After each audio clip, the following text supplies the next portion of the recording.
안녕하세요. 매일 아침 말씀 묵상에 오신 여러분을 진심으로 환영합니다. 제7과 최고의 충성 전장에서 경배함. 이제까지 배웠던 여호수아서의 내용 가운데 가장 중요한 핵심들을 다시 한번 모아보는 내용입니다. 언약 먼저, 유월절, 새롭게 하는 제단, 돌에 새겨진 말씀, 하나님의 임재를 갈망함, 기억절, 그런즉 너희는 먼저 그의 나라와 그의 의를 구하라. 그리하면 이 모든 것을 너희에게 더하시리라. 마태복음 6장 33절 말씀. 가나안을 향하여 진군하는 이스라엘 백성들에게 해야 할 것이 많지만은 가장 먼저 하나님께서 원하시는 것은 그의 나라와 그의 의를 구하라는 것이었습니다. 그리할 때 나머지 모든 것들을 주께서 더해 주시리라 약속하고 계시는 것입니다. 더해야 할 질문, 왜 전쟁 전에 할례와 유월절을 경험케 하시는가? 할례와 유월절의 현대적 의미는 무엇인가? 주님과 우리 사이의 언약의 내용은 무엇인가? 1월 소지, 왜 출애굽 두 번째 세대에게 할례를 행하라 하셨습니까? 할례는 어떤 의미가 있는지를 생각해 보면 할례를 행하라고 말씀하신 주님의 뜻을 이해할 수 있게 됩니다. 전쟁을 앞둔 이스라엘 백성들에게 어찌 보면 가장 중요한 것은 전쟁을 위하여 싸움을 준비하고 훈련하는 일이었겠지만 전쟁의 성패는 이스라엘 백성의 실력에 달려있는 것이 아니라 여호수아에서 끊임없이 이야기하는 것은 우리의 승리의 대장 되시는 그리스도와의 관계에 달려있음을 이야기합니다.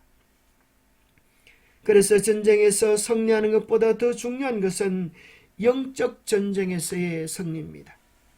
우리가 참으로 그리스도의 것이 될 때 그리스도는 우리를 위하여 싸워주시고 승리는 걱정할 필요가 없는 문제가 될 것이었습니다. 그래서 먼저 여호수아 5장에서는 싸움에 대한 어떠한 준비보다도 먼저 너희들이 그리스도께 속하였느냐 하는 것을 물으시는 것입니다. 여호수아가 기도할 때에 여호와의 군대 장관이 칼을 찬 모습으로 나타났습니다. 여호수아는 깜짝 놀라 묻지 않습니까? 우리 편이냐? 우리를 해하는 편이냐? 적군이냐? 아군이냐? 물었을 때 여호와의 군대 장관은 이야기하기를 아니라 여호와의 군대 장관으로 왔느니라고 말씀했습니다. 여호수아가 물은 것은 아군이냐 적군이냐를 물었는데 주님의 대답은 아니라는 것입니다. 아군도 아니고 적군도 아니고 정말 중요한 것은 네가 나를 위하여 온전히 내 편이 될 때 나는 너를 위하여 싸우는 여호와의 군대 장관으로서 온 하늘이 너에게 승리를 안겨줄 것이라고 말씀합니다. 그러기에 하나님은 먼저 여호수아와 백성들에게 할례를 요구하십니다. 할례는 껍질을 베어버림으로 이제 너희는 하나님의 찬 백성이 되어졌다라고 하는 증거입니다. 40년 전 12정탐꾼으로 인하여 광야를 방황하게 되어졌을 때에 그때 하나님의 분노하심은 이제 이스라엘 백성들과의 언약을 깨트려 버린 것입니다. 그들의 배은망덕한 태도로 인하여 그 관계가 깨어져 버렸습니다. 이제 하나님은 다시 언약을 새롭게 하라고 하시는 것입니다. 너희들은 내 백성이다. 나는 너희의 하나님이다. 라고 하는 언약을 다시 맺는 의미에서 할례를 행하라고 하셨습니다. 그래서 40년 전 12정탐꾼 사건 후에 할례 받지 아니한 모든 남자들이 광야에서 할례를 이곳에서 길갈에서 할례를 받도록 했습니다. 사실 할례를 받는 것은 굉장히 위험한 일이었습니다. 창세기 34장에 보면 레아가 야곱에게 낳은 딸 디나가 그 땅의 딸들을 보러 갔다가 히위 족속 중 하몰의 아들 추장 세겜이 그를 욕보이게 됩니다. 분노한 야곱의 아들들은 잔꾀를 씁니다. 너희들이 할례를 받으면 우리와 서로 결혼을 할 수 있는 관계가 될 것이다. 그렇게 해서 세겜의 종족들이 다 할례를 받았을 때 3일째에 그들을 공격하여 시몬과 레위가 그들을 모든 남자를 진멸하는 일이 창세기 34장에 기록되어 있습니다. 칼을 들고 달려오는 시몬과 레위를 보면서도 그들은 몸이 너무 아파 어찌하지 못하고 다 죽임을 당했던 것처럼, 만약에 이 사실을 알고 여리고성의 병사들이 달려온다면 그들은 다 죽을 만한 위기를 경험할 수밖에 없을 것입니다. 바로 할례는 이러한 위기를 감내하는 하나님의 모든 역경 속에도, 환난 속에도 하나님께서 분명히 지켜주시리라고 하는 절대 신뢰, 절대 믿음의 기초 되어서야만 이 일을 할 수 있는 것이었습니다. 그들은 온전히 하나님을 신뢰함으로 그 전쟁터 앞에서 할례를 받고, 두 번째는 유월절 예식을 경험합니다. 여호수아 5장 10절에 보면 또 이스라엘 자손들이 길갈에 진쳤고 그달 14일 저녁에 유월절을 지켰다고 했습니다. 40여 년 전 이스라엘 백성이 출애굽할 때에 출애굽기 12장 6절에 보면 첫 번째 유월절에 대한 기록이 나와 있습니다. 이달 열날까지 간직하였다가 해질 때에 양을 잡아라. 이것이 하나님께서 기념하라고 하신 유월절이었습니다. 이 유월절은 무엇을 의미해 줍니까? 바로 예수님께서 유월절 양으로 우리를 위하여 오셔서 우리의 모든 죄를 대신하여 죽으실 대속적 사건을 예표해 줍니다. 이 유월절은 우리에게 있어서 진정한 구원은 우리의 힘이나 능력이 아니고 유월절 양 되시는 그리스도의 십자가의 은혜로 구원받을 수 있음을 선포해 주는 것입니다. 그래서 예수님께서도 최후의 만찬 때에 떡과 포도즙을 나누어 주시면서 이것이 너희들의 죄를 사하는 새 언약이라고 말씀하십니다. 그리스도가 우리를 위하여 피 흘리심이 우리 모두의 구원의 근원이 됨을 선포하신 것입니다. 로마서 8장 1절은 그리하므로 유월절을 통하여 그리스도께 속한 자들은 결코 정잠이 없는 하나님의 온전한 보호하심에 들어갈 수 있음을 이야기하고 있습니다. 오늘날 우리는 유월절을 지키지 않습니다. 예수님께서 성만찬 예식으로 그 의미를 바꾸어 주셨기 때문입니다. 그래서 우리를 위하여 돌아가신 예수 그리스도의 십자가와 구속의 의미를 우리는 성만찬 예식을 통하여 다시 한번 회고하면서 우리의 구원의 근원 되시는 우리 주님을 찬양하며 높여 드리는 것입니다. 과일소지 새롭게 하는 제단, 여호수아서 8장 30절 31절에 보면 이스라엘 백성을 다 모으고 그들에게 하나님과의 제단을 쌓고 하나님과의 언약을 새롭게 합니다. 다듬지 않은 돌로 제단을 쌓고 다듬지 않은 돌 위에 언약의 내용을 기록하고 한쪽 무리는 축복의 산에 한쪽 무리는 저주의 산에 서게 하여서 하나님의 율법을 읽도록 만들어 줍니다.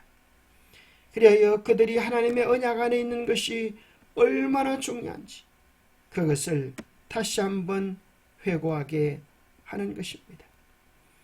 이 두 산은 서로 마주보고 있는 산이었습니다.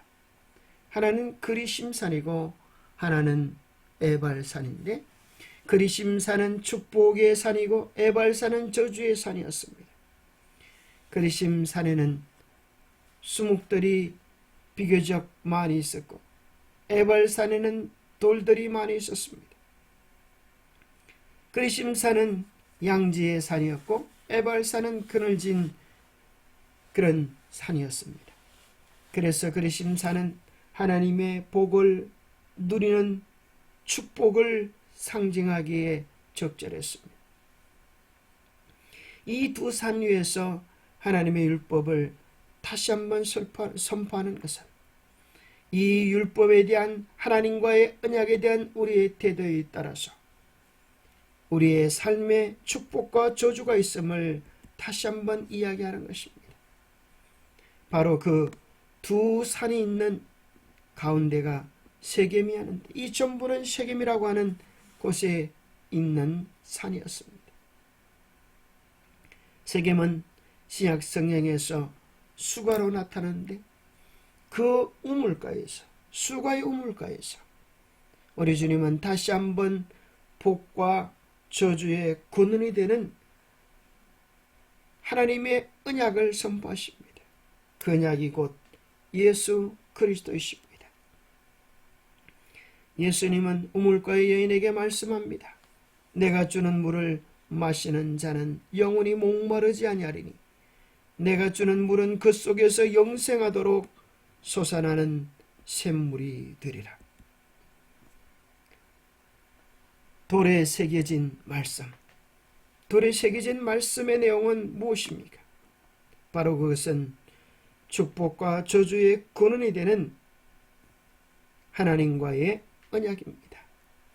언약을 기억하고 언약에 순종할 때 그들은 복을 받고 형통하게 되지만, 그 언약을 거절하여 하나님을 잊어버리고 우상을 숭배할 때, 다른 신을 숭배할 때 그들은 저주를 받을 수밖에 없는 것입니다. 언약의 내용에 대한 우리의 성실함이 왜 중요한가 하는 내용을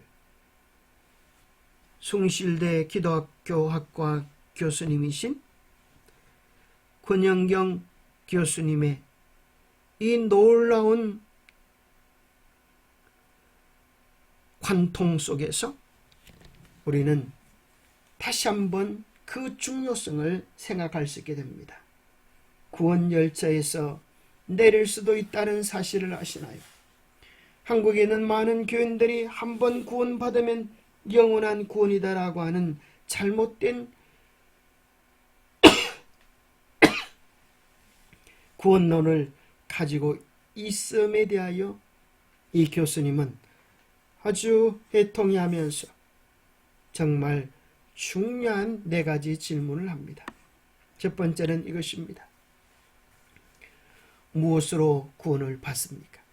사람들은 믿음으로 구원을 받는다고 이야기합니다. 이 교수님은 다시 한번 두 번째 질문을 합니다.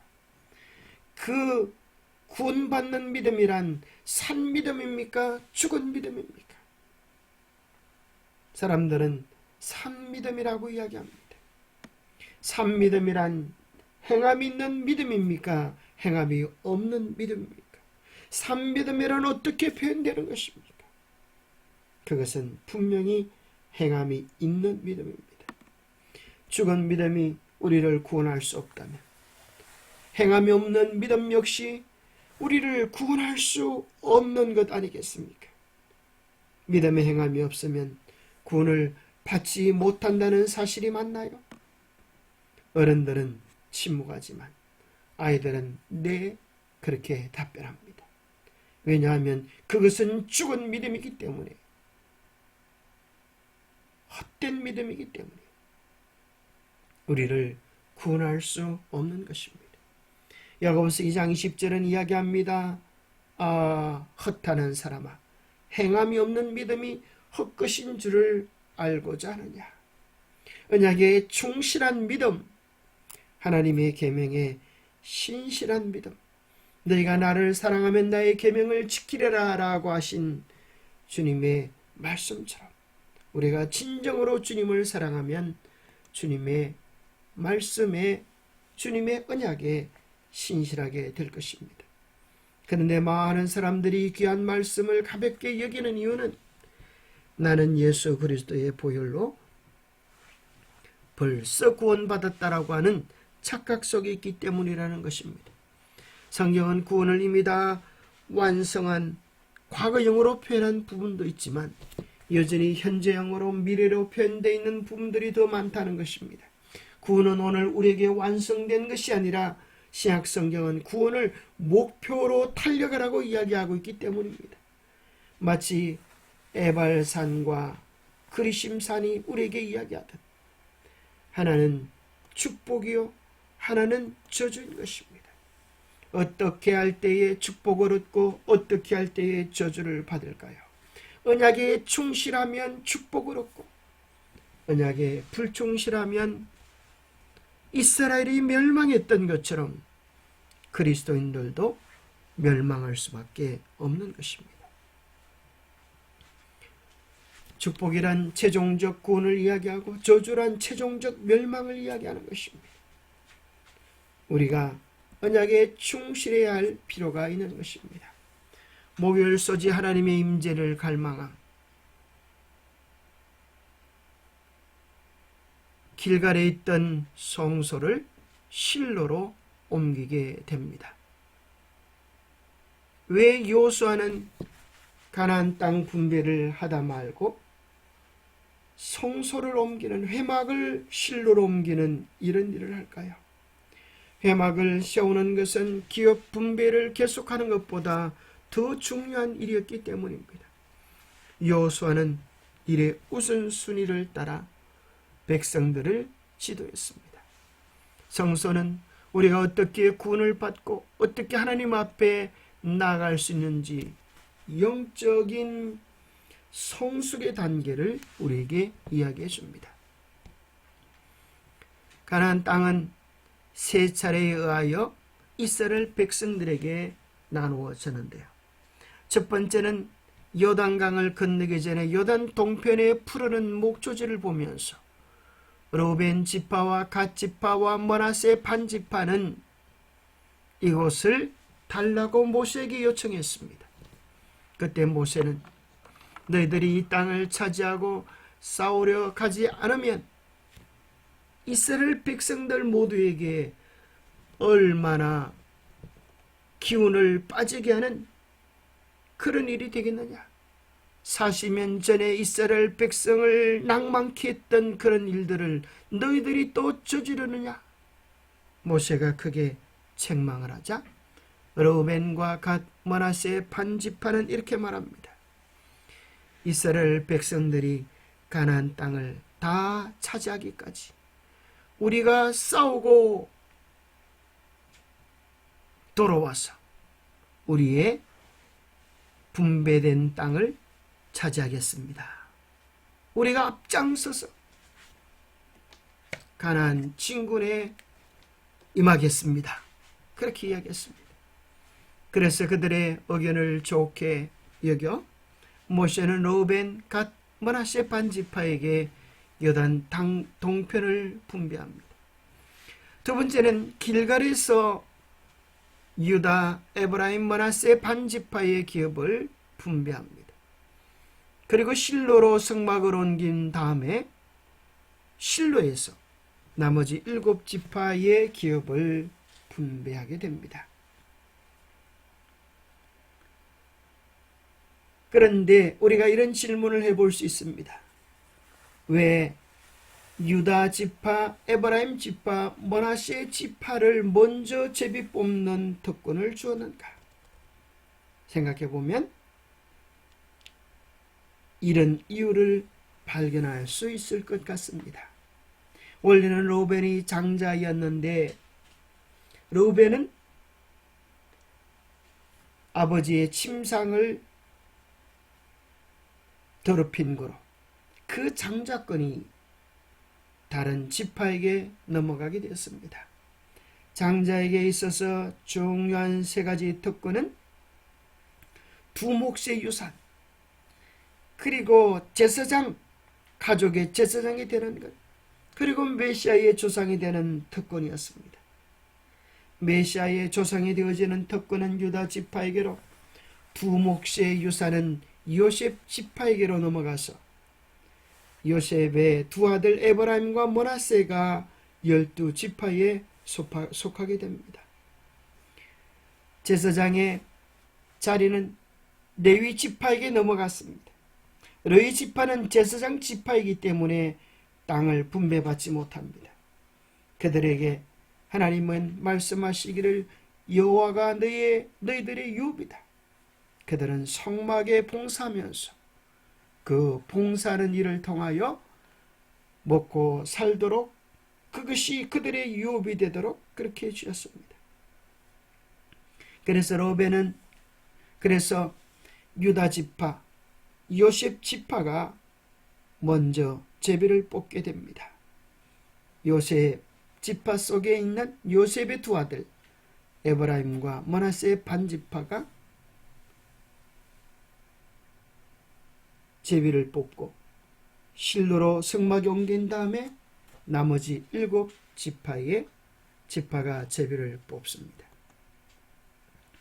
오늘 그리스도인들에게 성소는 무엇을 의미합니까? 유대인의 이 땅의 성소는 AD 70년에 로마에 의하여 멸망되었습니다. 다 무너져 버렸습니다. 그러면 성소에도 또 예수님께서 어린 양으로 돌아가셨기 때문에 이 땅의 성소는 더 이상 필요하지 않습니다. 그러면 성소의 의미와 교훈은 끝난 것입니까? 놀랍게도 히브리서는 우리에게 이런 사실을 이야기해 줍니다. 그리스도께서는 참것의 그림자인 손으로 만든 성소에 들어가지 아니하시고 바로 그 하늘에 들어가사 이제 우리를 위하여 하나님 앞에 나타나셨다고 말씀합니다. 이 땅에 있는 성소는 하늘에 있는 성소의 그림자라는 것입니다. 이 땅에 있는 제사장은 하늘에 있는 제사장의 그림자라고 하는 것입니다. 그리고 그 원형이 하늘에 있다는 것을 이야기해 줍니다. 이제껏 죽었던 수많은 양들은 그림자였고 그 원형은 우리의 죄를 위하여 죽으신 예수 그리스도이셨던 것처럼 이 땅의 성소는 하늘 성소를 보여줍니다. 히브리서 6장 19절부터 20절에는 이 하늘 성소에 대한 소망을 가지고 있으면 그것은 영혼의 닦아따서 튼튼하고 견고하여 우리를 휘장 안에 들어가게 해준다고 했습니다. 예수님께서 우리의 영원한 대제사장이 되셔서 우리의 죄를 위하여 중보하고 계시기 때문입니다. 히브리서 8장에는 바울은 이야기합니다. 지금 우리가 하는 말의 요점은 이러한 대제사장이 우리에게 있다는 것이라. 그는 하늘에서 지극히 크신 이의 보좌 우편에 앉으셨으니 대제사장이 계시다고 하는 사실입니다. 우리 주님께서 우리의 대제사장이 되셔서 하늘에서 하나님의 보좌 우편에 계시다고 하는 사실을 이야기합니다. 그래서 히브리서는 그 전체가 더 나은 그리스도를 소개해 줍니다. 천사보다 더 나은 그리스도, 모세보다 더 나은 그리스도, 아론보다 더 나은 제사장이 대제사장이 되시는 그리스도, 그리고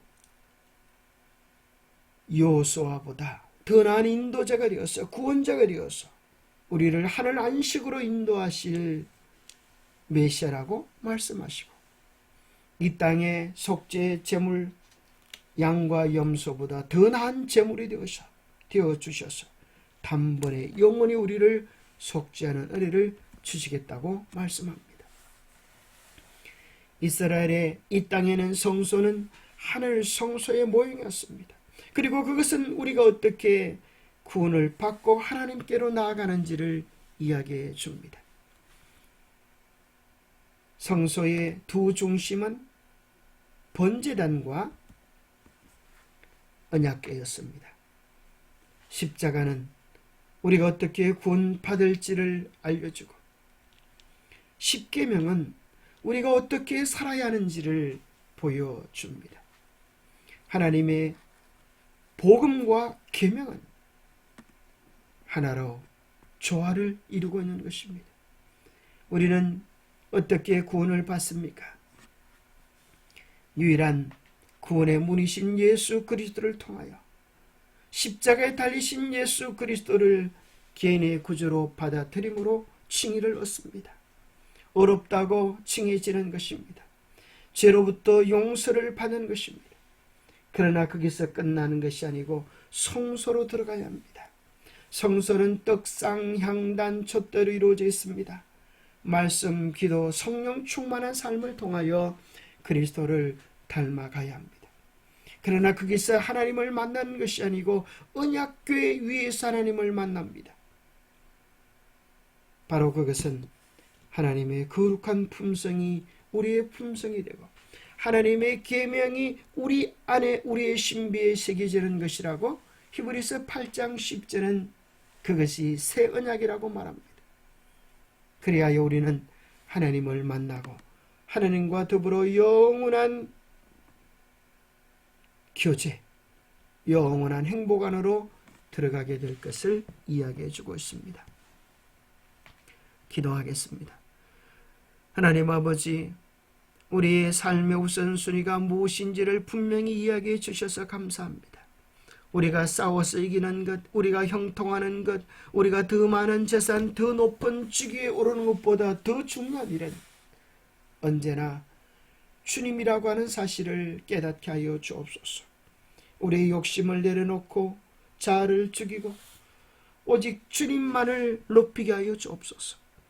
우리의 행복과 불행이, 우리의 형통과 우리의 망가짐이 하나님과의 언약에 어떠한 태도로 서느냐는 사실들을 깊이 깨닫게 하여 주셔서 주님의 언약에 충실한 백성으로, 하나님의 계명에 신실한 백성으로 하나님 앞에 설 수 있도록 도와주옵소서. 그리하여 주님과의 언약을 신실함으로 하나님께서 준비해 놓으신 풍성한 복을 받아 누릴 수 있는 우리 모두가 되도록 축복하여 주시옵기를 우리 주 예수 그리스도 이름 의지하여 간절히 간구합나이다. 최고의 충성은 하나님과의 언약에 신실한 것입니다. 그리스도의 십자가를 바라보면서 그 사랑에 감사하고 그 은혜로 하나님과의 언약에 충실한 우리 모두가 되시기를 축복합니다. 감사합니다.